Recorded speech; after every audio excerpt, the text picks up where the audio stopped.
আসসালামু আলাইকুম, সবাইকে শুভেচ্ছা জানাচ্ছি মাসুম মাহবুব। দর্শক, বেশ কিছু ব্রেকিং খবর আজকে সকালের এই লাইভ সেশনে আপনাদের জানাতে চাই। তার আগে বলবো, যদি দেখতে এবং শুনতে পেয়ে থাকেন আমাকে একটু কমেন্ট করে আপনারা জানাবেন। দেখতে এবং শুনতে পাচ্ছেন কিনা? আপনাদের প্রচুর কমেন্ট পাচ্ছি আমি। বিভিন্ন জায়গা থেকে কমেন্ট আসছে, মালয়েশিয়া থেকে, কুড়িগ্রাম থেকে, নড়াইল থেকে, দেশের বাইরে থেকে আসছে, ময়মনসিংহ থেকে আসছে, রোমানিয়া থেকে আসছে, কুমিল্লা থেকে আসছে। তাহলে শুনতে এবং দেখতে পাচ্ছেন। প্রিয় দর্শক, ইরাকের কুর্দিস্তান আরবিল থেকেও আসছেন। সাউন্ড সিস্টেম ঠিক আছে তো না ভাই? ক্লিয়ার আছে? ওকে। দিনাজপুর থেকে দেখছেন, ওমান থেকে দেখছেন, চট্টগ্রাম থেকে শুনছেন, সাউন্ড ক্লিয়ার। ওকে। বরিশাল থেকে, ইতালি থেকে। প্রথম কথা হলো যে যুদ্ধ পরিস্থিতির একটা বড় আপডেট আসছে। আগামী শুক্রবার কিছু একটা ঘটতে পারে মধ্যপ্রাচ্যে, পশ্চিমা দুনিয়ায়। মার্কিন গণমাধ্যমগুলো বলছে শুক্রবার ডোনাল্ড ট্রাম্প তার অগ্নি পরীক্ষা দিতে যাচ্ছে। পাকিস্তানের মাধ্যমে ইরানের কাছে বেশ কিছু প্রস্তাব আমেরিকা পাঠিয়েছে এবং ইরান তাদের কিছু প্রস্তাব আমেরিকাকে দিয়েছে। পাশাপাশি ইসরায়েল ভাবছে যে শুক্রবার যদি ডোনাল্ড ট্রাম্প যুদ্ধ বন্ধ করে দেন তাহলে একচাটিয়া মারটা খেতে পারেন তিনি, বা তার খায়েশ পূরণ না হলে কি করবে? এই যুদ্ধটাকে আরো দীর্ঘ করার উপায় কি আছে? পাশাপাশি নেতাচাতুর দেশটির ভেতরে 70 থেকে 72টি পয়েন্টে ব্যাপক অ্যাটাক করেছে ইরান। তাদের পাওয়ার প্ল্যান্ট পর্যন্ত উড়িয়ে দিয়েছে। মোসাদ অস্ত্রাগারেও, গোপন আস্তানাতেও হিট পড়েছে ইরানের। অনেক গুরুত্বপূর্ণ খবর আসতেছে একটার পর একটা। সেন্ট মার্টিন থেকে দেখছেন সেলিম না, সন্দ্বীপ থেকে দেখছেন, সিলেট থেকে দেখছেন, মৌলভীবাজার থেকে দেখছেন, পাবনা থেকে দেখছেন, ওকে, খাজা নাসিরুদ্দিন পুটিয়া রাজশাহী থেকে, শাহিন নাওগাঁ থেকে। দর্শক, পাকিস্তানের মাধ্যমে ইরানের কাছে আমেরিকা বেশ কিছু শর্ত পাঠিয়েছে। বলা হচ্ছে প্রায় 15টি শর্ত ইরানকে দিয়েছে শাহবাজ শরীফের মাধ্যমে ইরানকে। ইরান এই শর্তগুলো ছুঁড়ে ফেলে দিয়ে বলছে যে 15টা শর্ত দেখার সময় আমাদের নাই। আমরা তোমাদেরকে যে শর্তগুলো এখন দিচ্ছি এগুলো তোমরা আমেরিকার কাছে পৌঁছে দিও। আমেরিকা যদি এই শর্ত মানতে রাজি হয় তাহলে আমরা যুদ্ধ বন্ধ করব, এছাড়া নয়। আমরা আমেরিকার কোনো শর্ত মানতে এই মুহূর্তে রাজি নয়। এক, নতুন যে শর্তগুলো পাওয়া গেছে পূর্বের শর্তের মাঝে আরো নতুন করে যে শর্তগুলো আসছে তার এক নাম্বার হলো ইরানের মধ্যে যে গুপ্ত হত্যা চালাচ্ছে শত্রুপক্ষ বারবার, তাদের বিভিন্ন নেতাকে টার্গেট করে হত্যা, এটা বন্ধ করতে হবে। ইরানের কোনো সামরিক, রাজনৈতিক, পারমাণবিক বা কোনো ক্ষেত্রের গুরুত্বপূর্ণ ব্যক্তিকে টার্গেট করে আর গুপ্ত হত্যা চালাতে পারবে না। 2 নম্বর, ইরানের ভেতরে আর কোনো হামলা চলবে না। এটা গ্রান্টার রাষ্ট্রের মাধ্যমে, জাতিসংঘের মাধ্যমে এটাকে ঘোষণা করতে হবে যে ইরানের মধ্যে আর হামলা করা যাবে না, কারণ গত 9 মাসে 2বার ইরানে হামলা করেছে সেই পক্ষটি।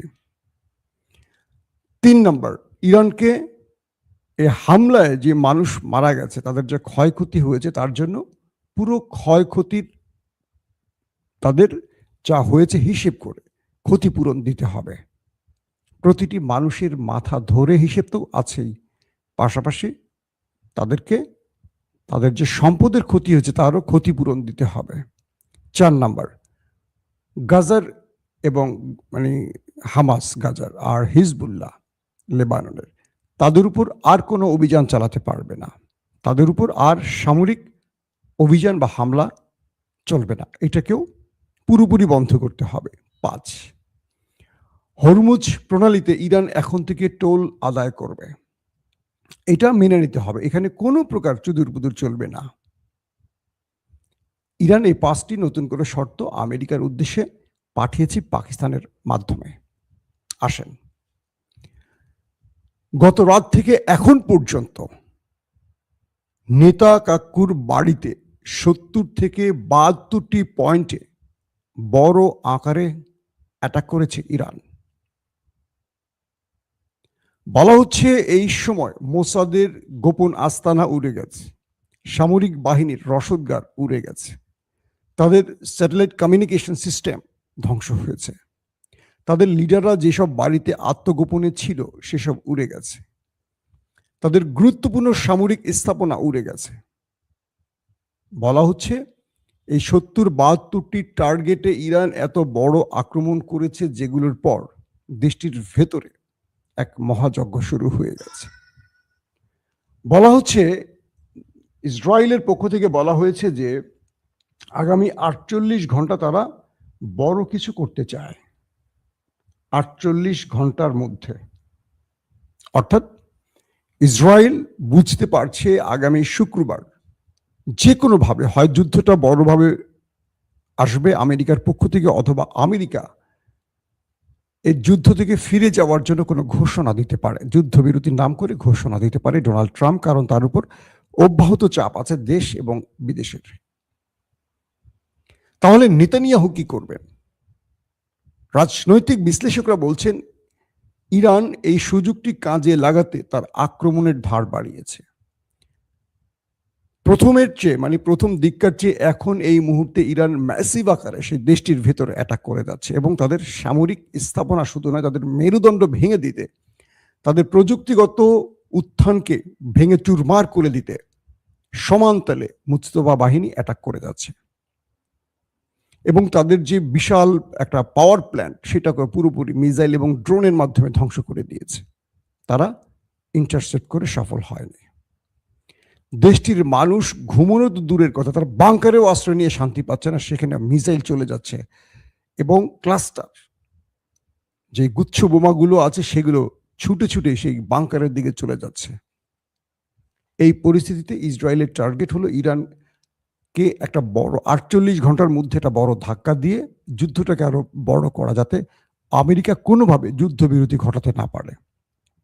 এটি বলছে আমেরিকা এবং মধ্যপ্রাচ্যের রাজনৈতিক বিশ্লেষকরা। তারা বলছেন ওই দেশটির টার্গেট, নেতা সাহেবের টার্গেট যেন আমেরিকা যুদ্ধটা এখনই বন্ধ না করে, আর বন্ধ করার আগে যেন ইরানকে পুরোপুরি শেষ করে দেয়।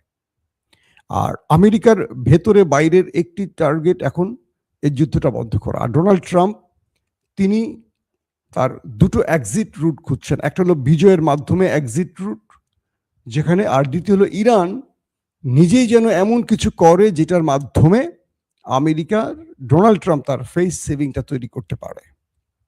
এই মুহূর্তে ট্রাম্পের সামনে পথ খোলা দুটো, এক বড় পরিসরে হামলা করে কিছু একটা করে দেখানো, আর নয় মাথা নিচু করে পরাজিত হওয়া। এখন ট্রাম্প কোন পথ বেছে নেবেন, যুদ্ধবিরতি নাকি যুদ্ধ? বলা হচ্ছে এই মুহূর্তে ইরানের খাড়দ্বীপে একটা বড় বাহিনী নামানোর সকল প্রস্তুতি শেষ হয়েছে। যে কোনো সময় ডোনাল্ড ট্রাম্প, হতে পারে শুক্রবারে, তার নতুন করে নির্দেশনা আসতে পারে, হয় যুদ্ধবিরতি অথবা ইরানের ভেতরে দখলদার নামিয়ে সেখানে দখল করা। ইরানের একজন সামরিক উচ্চপদস্থ কর্মকর্তা, যিনি মুস্তফা আলী খামেনির উপদেষ্টা, মহসিন রাজাই, তিনি বলেছেন আমেরিকার সেনাদের জীবনের যদি মায়া থাকে তাহলে তারা এই সিদ্ধান্তকে আরো ভেবেচিন্তে নেক। তিনি প্রশ্ন করছেন যে ইসরায়েলের জন্য যদি আমেরিকানরা জীবন দিতে চায় তাহলে ইরানে প্রবেশ করুক, কারণ যারা প্রবেশ করবে, মহসিন রিজাই বলছেন, যারা প্রবেশ করবেন তারা ফিরে যেতে পারবেন না, এটা হবে তাদের জন্য মৃত্যুকূপ। দর্শক, এখন যে অবস্থাটি তৈরি হয়েছে যে ইরান নতুন করে আবার বলছে যে আমার মিত্রদের জন্য হরমুজ প্রণালী খোলা, এবং যারা আমার শর্ত মানতে রাজি তাদের জন্য হরমুজ প্রণালী খোলা। তাদের মধ্যে আছে চীন, রাশিয়া, বাংলাদেশ, পাকিস্তান, শ্রীলঙ্কা, তুরস্ক, এরপর জাপান, স্পেন, মানে যারা ইরানের শর্ত মেনে নিয়েছে তাদের জন্য হরমুজ প্রণালী খুলে দিয়েছেন মিস্টার মুস্তফা আলী খামেনি। দর্শক, এখন যে অবস্থাটি আসছে, নতুন করে মধ্যপ্রাচ্য ইরানকে নিয়ে ভিন্ন চিন্তা করছে। একদিকে আরব আমিরাত সৌদি আরবের বিরুদ্ধে মার্কিন গণমাধ্যমগুলো কথা বলছে, অন্যদিকে কাতারের একজন সিনিয়র হাই অফিসিয়াল আজকে স্টেটমেন্ট দিয়েছেন যে ইরান আমাদের জন্য শত্রু নয়, ইরান আমাদের এখানে শত বছর নয়, হাজার বছর ধরে আমাদের প্রতিবেশী বন্ধু হয়ে আছে। আমাদের জন্য কখনো ইরান ভয়ের কারণ নয়, আতঙ্কের কারণ নয়। আমাদের জন্য কারা আতঙ্কে সেটা আমাদের বিবেচনা করতে হবে, ওই দেশটির কথা ইঙ্গিত করেছেন। কাতারের সেই হাই অফিসিয়াল আরো বলছেন, আমরা চাই আমাদের এই মধ্যপ্রাচ্যে বা আমাদের এই জোনে শান্তি আসুক, আর এই শান্তি যারা বিনষ্ট করছে তাদেরকে বিতাড়িত করার সময় এসে গেছে। কাতারের এই স্টেটমেন্টে বুঝে যাচ্ছে কাতারের ঘুম ভেঙেছে একটু দেরিতে হলেও।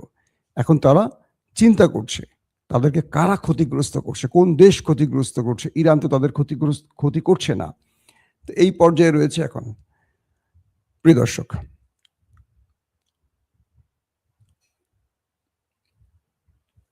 মার্কিন যুক্তরাষ্ট্রের একটি অন্যতম গণমাধ্যম CNN, তারা বলছে যে ট্রাম্প ইরানকে ধোঁকা দিচ্ছে।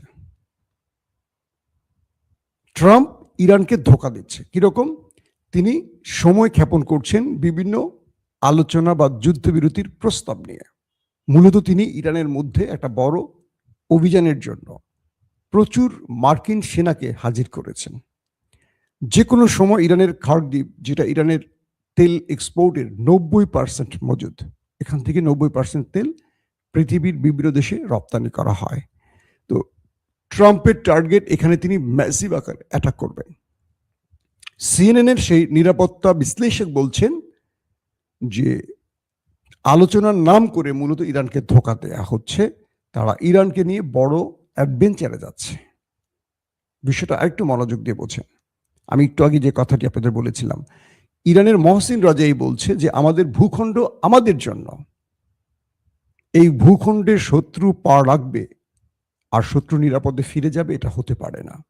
ডোনাল্ড ট্রাম্পকে উদ্দেশ্য করে বলা হয়েছে যে আপনি জানেন যে আপনার দুটো দেশ মিলে আক্রমণ করার পর ইরান কি জবাব দিতে পেরেছে, কি জবাব দিতে পারবে।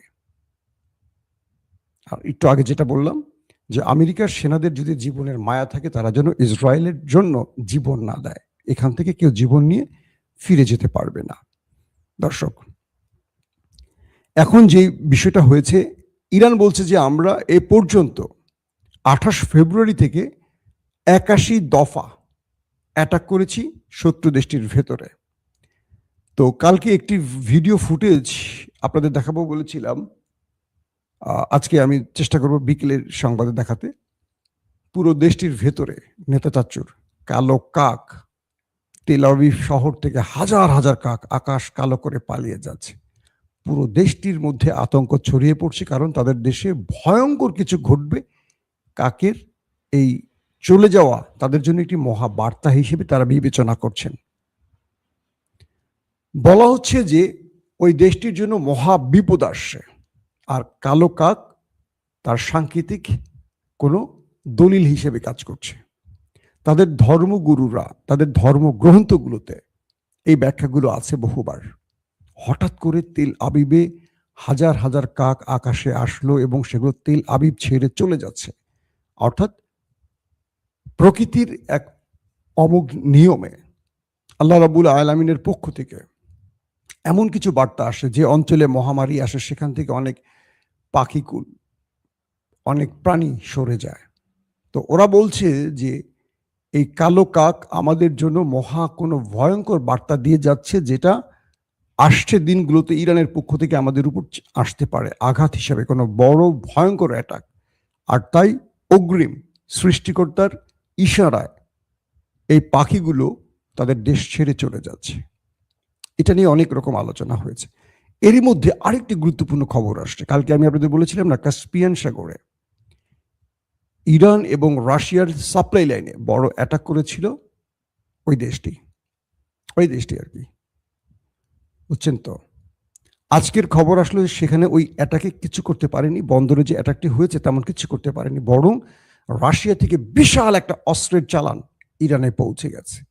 এটা এখন ওই দুটো রাষ্ট্রের মাথা খারাপ, কারণ আমেরিকা আসছে শুক্রবার ওই দেশটির ভিতরে বড় কোনো অভিযান চালাবে, এটা ভেবেই ইরানকে চীন এবং রাশিয়া বড় রকম অস্ত্র চালান পৌঁছে দিচ্ছে।